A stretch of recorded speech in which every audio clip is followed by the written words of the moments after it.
Good evening, Hebrew Israelite family. Glory and honor to the Father Yahweh, the creator of heaven and earth, the sea, and all that in them is, and the heavens, and the firmament above the heavens, the only true God, and the Father of Messiah Yahushua, who is the high priest, the atonement for sin, and the soon returning King, having been given this earth as his kingdom from the Father. Glory and honor to Messiah Yahushua, and glory and honor to Father Yahweh. Greetings to the 12 tribes awakening from around the four corners of the earth, as the Bible shows us, returning to the Father, as the Bible predicted to us, and getting ready for a seal just the next couple of years. Greetings. Greetings to the blessed brethren from among the Gentiles that have turned to the Father through the righteousness of the Father given in the faith of Messiah. Greetings. Greetings to the chat, delivery boy, Yafi, Sister Love Blue, Brother Baldy Thorpe, Brother Lonnie, Sister Joyce, Brother Manny, and many others. Greetings to all of you. Now, as usual, Wednesday nights are reserved for current events. And the reason is because we are so close to the return of Messiah and the destruction of this system that we live in, that every week there's prophetic fulfillment happening in current events. Every week. It's because of how close we are to the end. Now, with respect to tonight, we know, if you haven't heard, two Caucasian people, a woman, mother of three, I believe, and a young man were murdered by ICE in Minnesota. Why is this significant? Previously, it's no surprise to the Black people of the United States of America, the so-called Negroes, the bloodline Hebrews. It's no surprise to us that law enforcement would gun down people in the street. We've been dealing with that since we've been here. 400 years, we've been dealing with that. And we've been dealing with it on a much larger scale than what we're seeing here.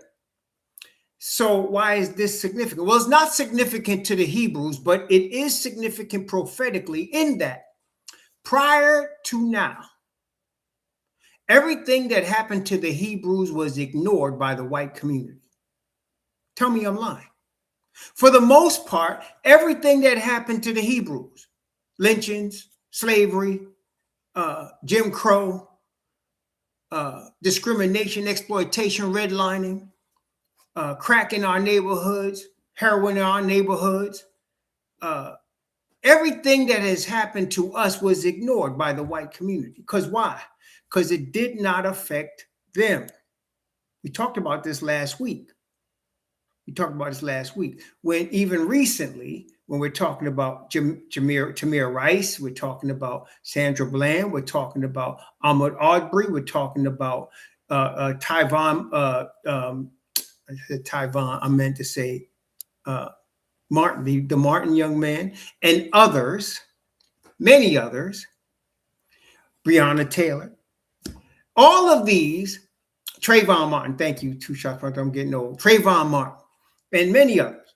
All of these had protests, but not really. They didn't accomplish anything. And there were some Caucasians out there with us, but not a lot, protesting these unjust murders. But the difference now is that it's not just us getting shot. It's Caucasians.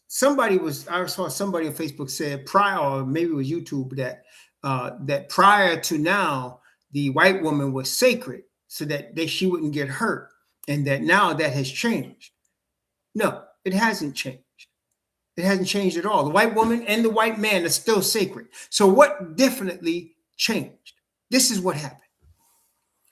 We know, as far as Hebrews, that there's always been white supremacy in the United States of America. This is not new to us. It's now becoming manifest to some Caucasians that there's white supremacy. It's now becoming manifest to them. As a matter of fact, there are several things over the last several decades that have become manifest. For example, Donald Trump, the current president, is a convicted felon. And there have been Catholic priests caught in pedophile actions against thousands and thousands of Catholic boys. Have you all heard about that? In the last, let's say, 30 years, there's been many Catholic priests caught in the act of molesting young Catholic boys. Okay. Why is that significant? Okay. So if you're a member of a church, a Catholic church, let's say, and you have heard that Catholic priests have molested not 10, not 20, not 100, thousands of Catholic boys and raped thousands of nuns. If you've heard this and you're still a member of the Catholic Church and you still believe in that church, let me ask you a question. Are you condoning those actions by remaining a member of that organization? Are you condoning those actions? Are you condoning the actions of those priests? Are you involved with that, even though you didn't commit the act personally, if you still follow that church? Are you a member of, right? You're an accomplice. That's exactly right. Or it has been known that among the SDAs, among the Mormons, and among the Jehovah's Witnesses are multiple incidents of pedophile, of rape of young people, of homosexual activity within the leadership. Multiple instances, not one, multiple, okay? So if you know this and you're still involved with these organizations, are you not also culpable for what they're doing? Because nobody, you weren't like born a Christian. You have to become one. You have to choose to become one. So if you're in any of these organizations, you're culpable to what they're doing. Just like all that support the current president are culpable for everything he's doing. So that you think you're getting over, but you're not. You're going to have to answer to the Creator for your support of these criminals. Okay? Now, as this is being made manifest in this particular iteration in terms of the white supremacists, and this is the thing, brother. ICE is not interested in white people. They don't arrest white people just because they're walking the street. They're interested in brown and black people. Now, as far as black people, this is nothing new to us. I know myself, and I'm not dark, right? But I've been snatched off the street by police in New York and thrown up against the wall, had my bag checked because I fit the description. That's happened to me. And it's happened to many of us. So that's not new to us. As far as brown people, that would be the so-called Hispanic people. That would be the so-called Hispanic people, right? So what's up with them? Well, they've been getting their wake-up call a long time, but a lot of them been in denial about who they are. They were thinking that Donald Trump and the people like him would like them. And in spite of the many wake-up calls they were getting over the years, they still didn't catch that memo until now. So now the northern tribes, which we call them, are waking up that, yeah, you're a target. If you're too brown, they're going to snatch you off the street and ask for your papers. Right?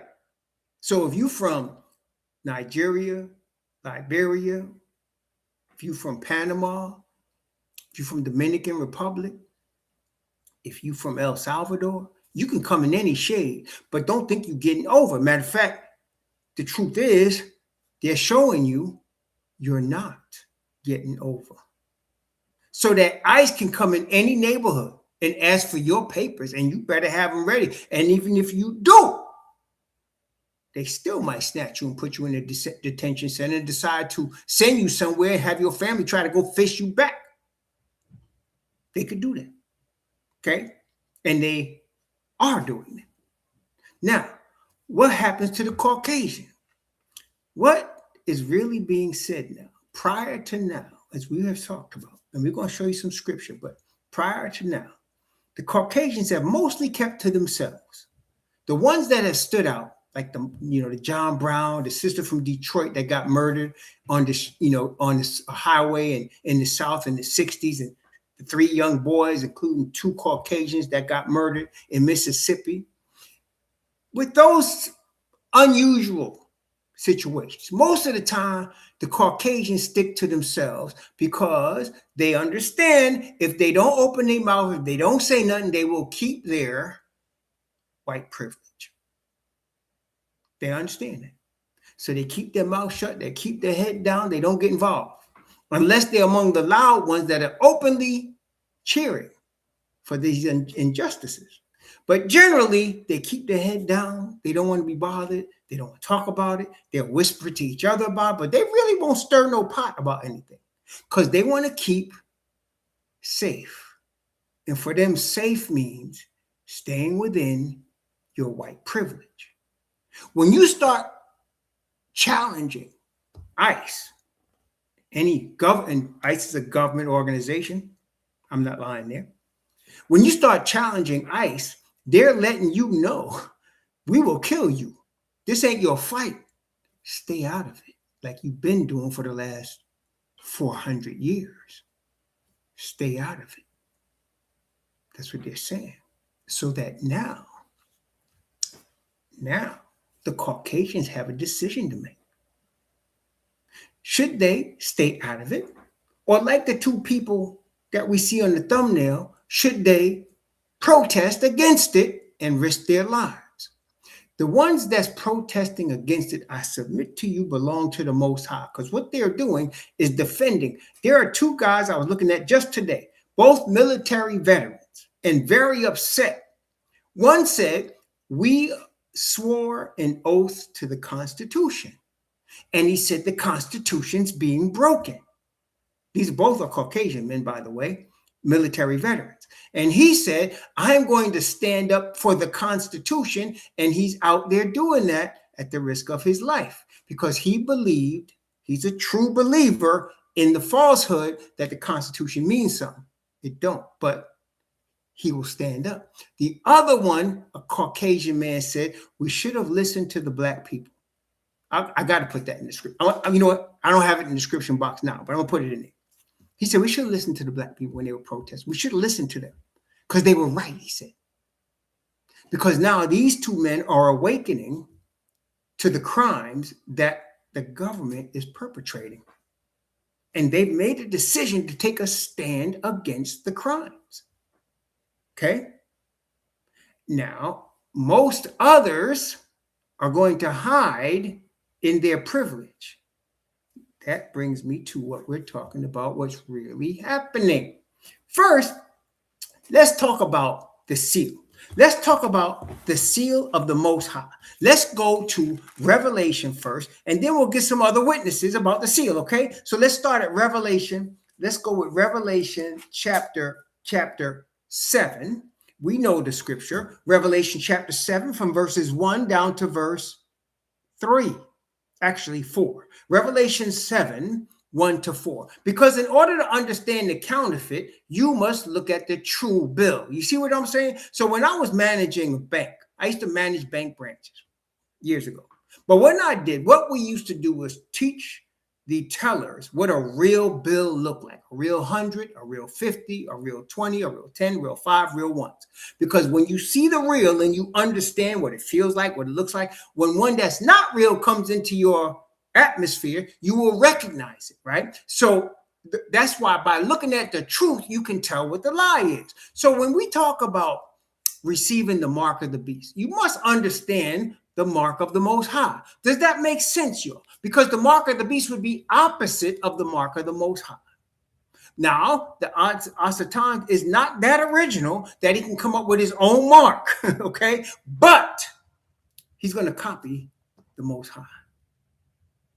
Okay? Everybody with that so far? But he's going to do it on the opposite side. Okay? So instead of righteousness, it's going to be a lie. Everybody got me so far? Now we're going to get into some scriptures because right now the Caucasians are being separated. The sheep of the Caucasians is being separated from the goats of the Caucasians right now.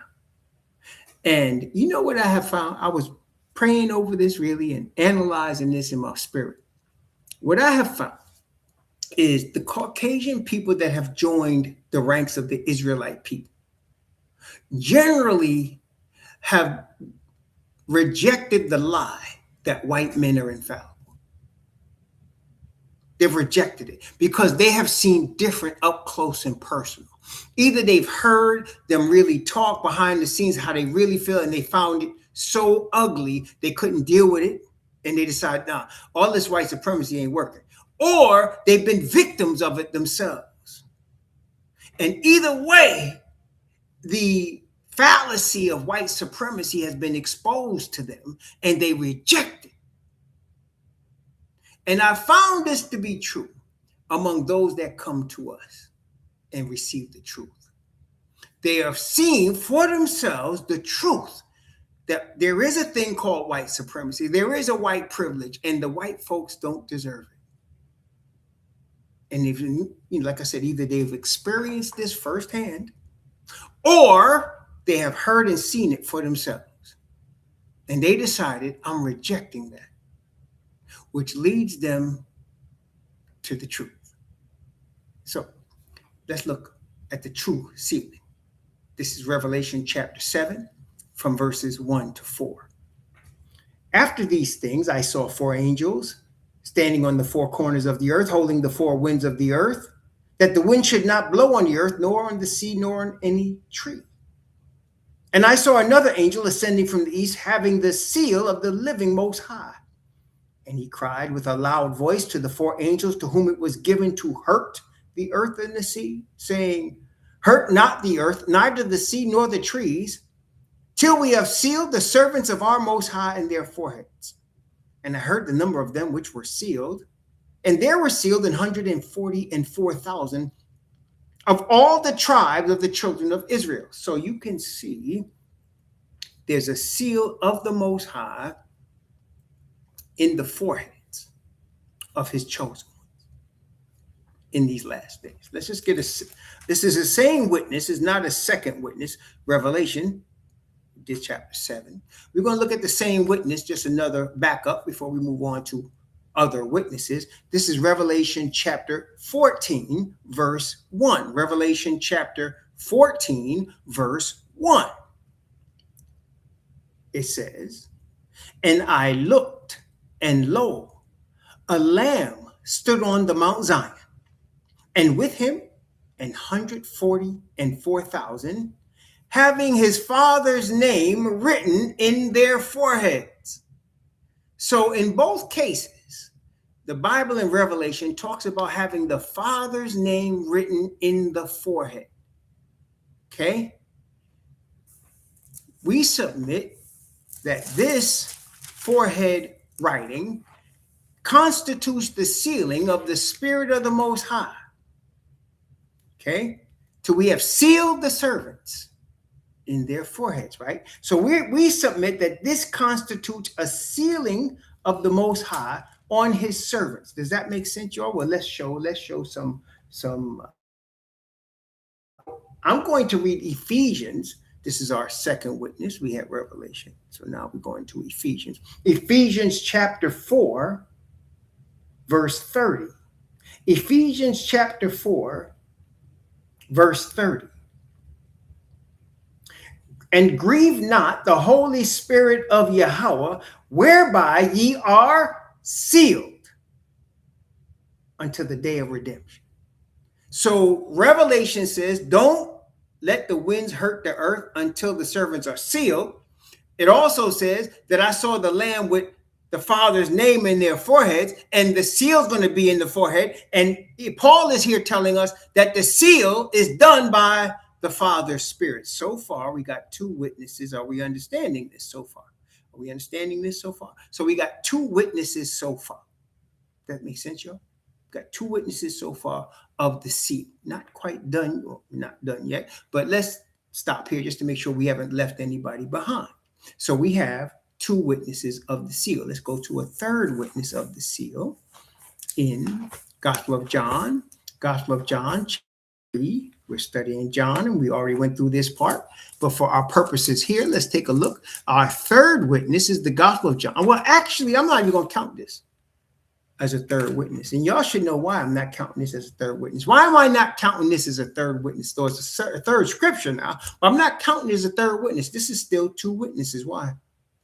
Why is it still two witnesses? Why is it just two? That's right. That's right. Thank you. Two shots pronto and Arkawan Banya. You all warm a brother's heart. That's exactly right. Because it's the same prophet. John, in both cases, John is the servant that is the witness. So we have still two witnesses, but I want to share this one with you anyway. Let's see. I'm going to read the Gospel of John, chapter 3. I'm going to begin in the Gospel of John, chapter 3.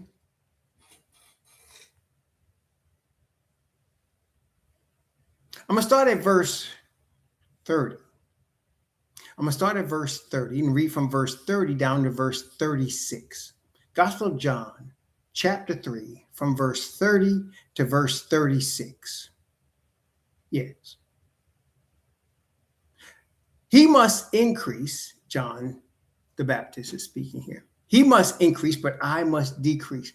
He that cometh from above is above all. He that is of the earth is earthly, and speaketh of the earth. He that cometh from heaven is above all. And what he hath seen and heard, that he testified. And no man receiveth his testimony. He that hath received his testimony has set his seal that Yahweh is true. For whom Yahweh has sent, speaketh the words of Yahweh. For Yahweh giveth not the Spirit by measure unto him. The Father loveth the Son, and hath given all things into his hand. He that believeth on the Son hath everlasting life, and he that believeth not the Son shall not see life, but the wrath of Yahweh abideth on him. So the seal is from the Father to the Son. Okay? And we already seen that the seal is by the Holy Spirit, and it's in the forehead. What does it do? Now let's go to third witness. Ezekiel chapter 36. Ezekiel chapter 36. Ezekiel 36. Now, of course, Ezekiel 36, test question. Who is Ezekiel addressing in chapter 36 of the book of Ezekiel? Who is he addressing with these words from the Most High? Who is he talking to? Is he talking to Chinese? Is he talking to Japanese? Is he talking to European? I mean, who is he talking to in chapter 36? Who is Ezekiel addressing? That's right. The prophets are always talking to Israelites. Remember that. Okay. So let's take it. Ezekiel chapter 36, verse 26 and 27. Ezekiel chapter 36, verse 26 and 27 are third witness. In the mouth of two or three witnesses, let every word be established. A new heart also will I give you, and a new spirit will I put within you. And I will take away the stony heart out of your flesh, and I will give you an heart of flesh, and I will put my spirit within you. Who's speaking there? Who is saying I will put my spirit within you? Is it Ezekiel saying he's going to put his spirit in us? I mean, who's speaking here? He said, and I will put my spirit within you and cause you to walk in my statutes, and ye shall keep my judgments and do them. Who's speaking there? Is it Ezekiel? That's right. It's Father Yahweh. And it's not Messiah. It's Father Yahweh. He said, I'm going to put a new spirit in you. I'm going to put my spirit in you. And when I put my spirit in you, it's going to cause you to do what? It's going to cause you to do what? It's going to cause you to walk in my statutes and keep my judgments and do them. So when we receive the seal, what's going on is that we are going to be permanently part of the righteousness of the Father, permanently obedient to him and obedient to his commandments. That's what happens when you get the seal of the Father. Does that make sense, yo? Everybody got that part? I mean, that's right. So we're going to look at now the opposite of that. The opposite. Let's stay in Ezekiel. Matter of fact, as we go, Ezekiel chapter 8. Let's stay in Ezekiel. Ezekiel chapter 8. Ezekiel is looking at a vision received from the Most High. And actually, I'm going to go to Ezekiel chapter 9. I'm going to go to Ezekiel chapter 9. And I'm going to read from verse 1 down to verse 6. Ezekiel chapter 9. Watch what Ezekiel is being shown here, because it's very important to Revelation chapter 13. Ezekiel chapter 9, beginning at verse 1 and reading down to verse 6. 1 to 6. And he cried also in mine ears with a loud voice, saying, cause them that have charge over the city to draw near, even every man with his destroying weapon in his hand. And behold, 6 men came from the way of the higher gate, which lieth toward the north, and every man a slaughter weapon in his hand. And one man among them was clothed with linen, with a writer's inkhorn by his side. And they went in and stood beside the brazen altar. So let's stop here. Question, Bible students, who in Israel wears linen garments? When you see a linen garment on somebody in Israel, you should know what that person is, right? When somebody in Israel is wearing linen garments, what is that? What does that mean when they're wearing linen garments? Not everybody wears linen garments. What does that mean when they're wearing linen garments, brethren? That's right, it's a priest. And there's a total of 7 men here, 6 with slaughter weapons, and the priest riding with inkhorn by his side. Okay. And they stood beside the brazen altar. That is an altar made of brass. In the Bible, the altar made of brass was the altar of sacrifice. So where they sacrificed animals was a brass altar. The other altar was covered in gold. That's the altar of incense. Different. This one, they stood beside a brazen altar. Okay, let's keep reading. Verse 3. And the glory of the Most High of Israel was gone up from the cherub whereupon he was. So to the threshold of the house. And he called to the man clothed with linen, which had a writer's inkhorn by his side. And Yahweh said unto him, go through the midst of the city, through the midst of Jerusalem, and set a mark on the foreheads of the men that sigh and that cry for all the abominations that be done in the midst thereof. So the writer inkhorn was going to set a mark on the forehead. Was he going to go through and give everybody a tattoo? Was he going through the city and saying, I'm going to tattoo? I'm going to put a tattoo on you, on your forehead, so everybody sees who you belong to. No, he wasn't putting a tattoo. It was not seen by human eyes. It was seen by the superhuman eyes. It was seen by the powers that you can't see, right? So it wasn't no literal tattoo, but it was, if you look at the translation, etching. But it wasn't an etching. It was an etching that only the unseen world of angels and the Most High can see. Very important. Do we understand this so far? So far, let's keep reading. And to the others he said in mine hearing, go ye after him through the city and smite. Let not your eye spare, neither have ye pity. Slay utterly old and young, both maids and little children and women. Maids, little children, women, young, old. But come not near any man that upon whom is the mark. And begin at my sanctuary. Then they began at the ancient men which were before the house. So the mark was only seen by the unseen worlds. Angels, the Father. It's only seen by the unseen world. And it's a mark that shows they belong to the Father. So let's put it all together. We read in Revelation, we said, we're going to hold the winds until we have sealed the servants in their foreheads. And they said, I saw the Lamb with 144,000 with the Father's name written in their foreheads. And we are sealed by the Spirit of the Father. Okay?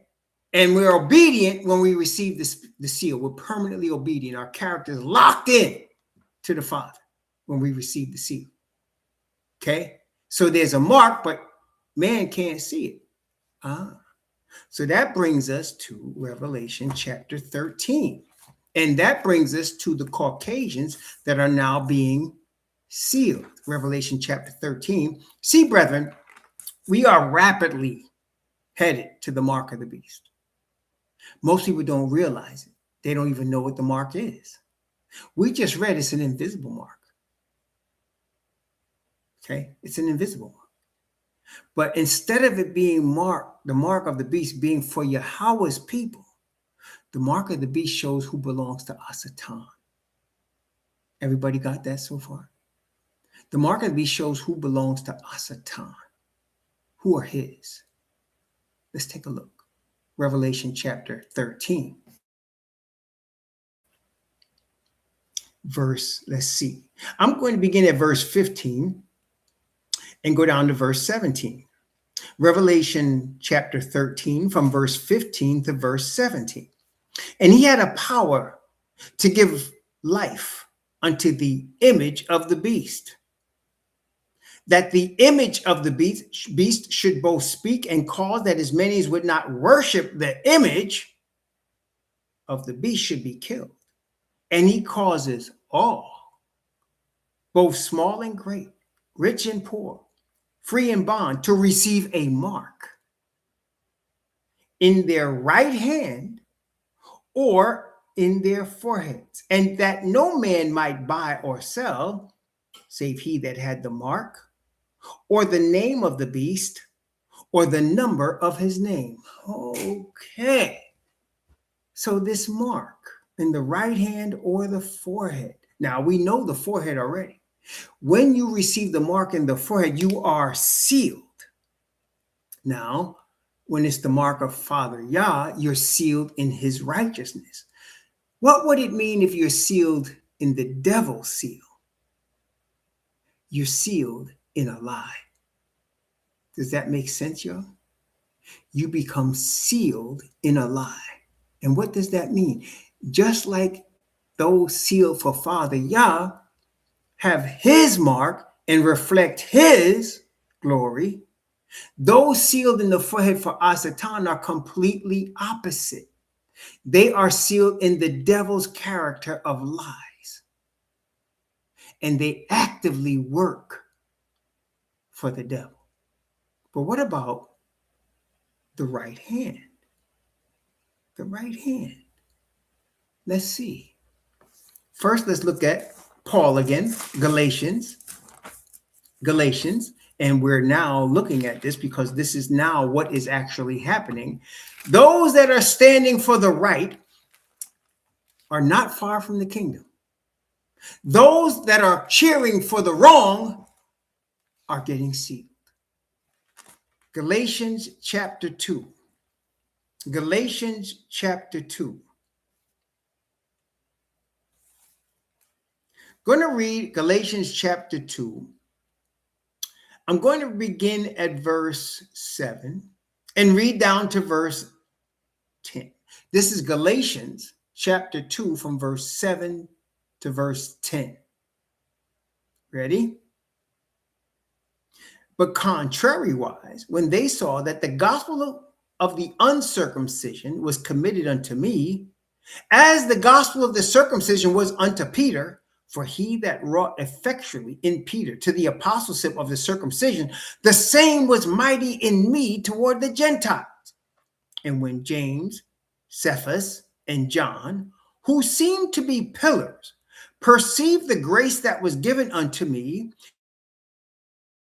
Barnabas the right hands of fellowship, that we should go unto the heathen and they unto the circumcision. Only they would that we should remember the poor, the same which I also was forward to do. I want you to notice. The right hand of fellowship was given to Barnabas and Paul. It was not given to Titus. Why is that? It was not given to Titus, who was there.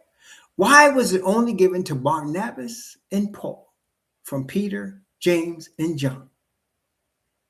Why, brethren, was it not given? to Titus. The Bible tells us Titus was not a bloodline Hebrew. So he wasn't officially part of that ministry. He was helping, but the ministry was in the hands of the Hebrews. And I want you to understand, they received the right hands of fellowship. They were accepted by those that have been accepted by the Father. Does that make sense? They were accepted by those that have been accepted by the Father. Okay? So let's take the opposite of that. If you receive the mark of the beast in your right hand, guess what? You're accepted by those that have been rejected by the Father. Let me say that again. If you receive the right hand of fellowship on the mark of the beast, you are accepted by those that have been rejected by the Father. Does that make sense, y'all? Oh, we got some more. But I just want to make sure y'all with me so far. We just starting on. We need 3 witnesses. Okay. All right. All right. Let's go to Isaiah chapter 44. Isaiah chapter 44. 44. Isaiah 44.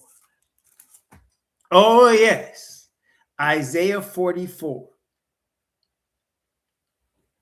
I'm going to read verse 19. I'm going to read verse 18. From verse 18 down to verse... Oh, let me start at verse 17. Okay, why not? Chapter 44 from verse 17 down to verse 20. Watch carefully the right hand. This is Isaiah 44 from verse 17 to verse 20. Isaiah 44, verse 17 to 20.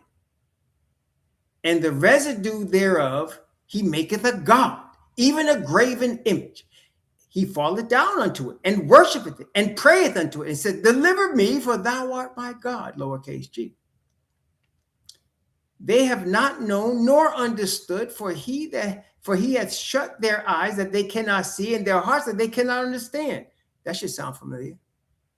And none considereth in his heart, neither is there not their knowledge nor understanding to say, I have burned part of it in the fire. Yea, I have baked bread upon the coals thereof. I have roasted flesh and eaten it. And shall I make the residue thereof an abomination? Shall I fall down to the stock of a tree? He feedeth on ashes. A deceived heart hath turned him aside, that he cannot deliver his soul, nor say, is there not a lie in my right hand? So what does it mean? You've received the mark in your right hand. There's a lie in your right hand. You're worshiping an image. It goes with what it said, right? If you worship the image, you'll receive the mark in your right hand. So he says, is there not a lie in my right hand?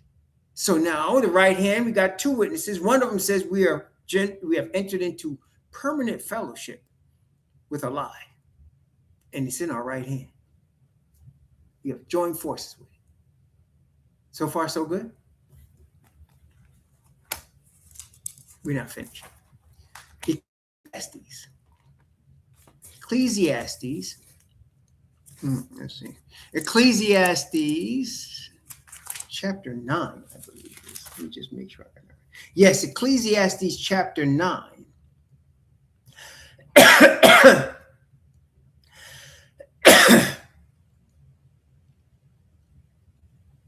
No, that's not. Hold on, brethren. It is Ecclesiastes chapter 9. Okay, it's Ecclesiastes chapter 9. I'm going to start at verse 4 and read down from verse 4 down to verse 10. Ecclesiastes chapter 9 from 4 to 10. Watch. The hand. Ecclesiastes chapter 9 from 4 to 10. The hand. We got 2, right? Here's a third one. For to him that is joined, talking about being joined, to him that is joined to all living, there is hope. For a living dog is better than a dead lion. For the living know that they shall die, but the dead know not anything. Neither have they any more a reward, for the memory of them is forgotten. So the dead don't have a memory. So they can't be up there thinking about you, right? Because they don't have memory. Okay, wait a minute. Also, their love and their hatred and their envy is now perished. They have no emotion. They have no memory. Neither have they any more a portion forever in anything done under the sun. Go thy way, eat thy bread with joy, and drink thy wine with a merry heart, for Yahweh now accepteth thy works. Let thy garments be always white, and let thine head lack no ointment. Live joyfully with the wife whom thou lovest all the days of the life of thy vanity, which he hath given thee under the sun, all the days of thy vanity. For that is thy portion in this life, and in thy labor which thou takest under the sun. Whatsoever thy hand findeth to do, do it with thy might. For there is no work, nor device, nor knowledge, nor wisdom in the grave whither thou goest. So the hand is representing doing stuff, working. So let's put it all together. In the mark of the beast, people are joining fellowship with a lie. They're committing to the lie. In some cases, they're sealed in it with their forehead. And they're working actively for the lie. See, if you don't stand for the truth, you're working actively for the lie. Does that make sense? So if you stand there and watch somebody get shot and you don't say anything and you don't do anything, you're involved with the shooting.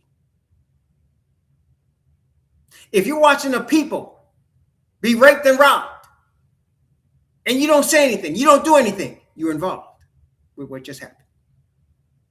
You're culpable. Okay? So with the mark of the beast, most people are going to be culpable.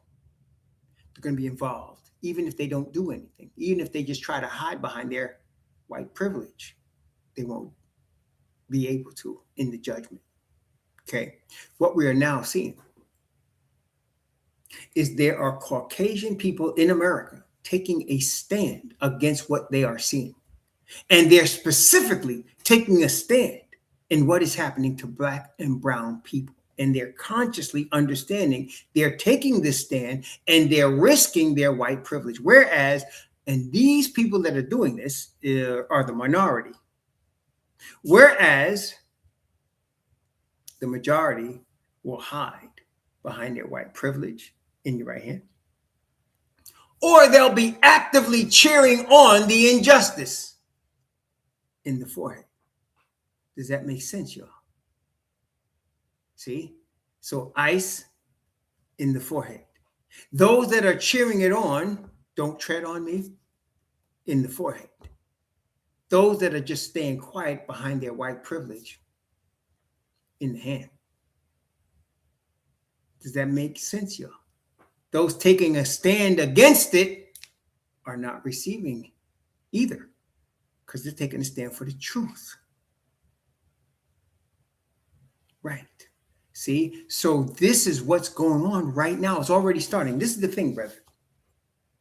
It's already underway. You're seeing it in real time.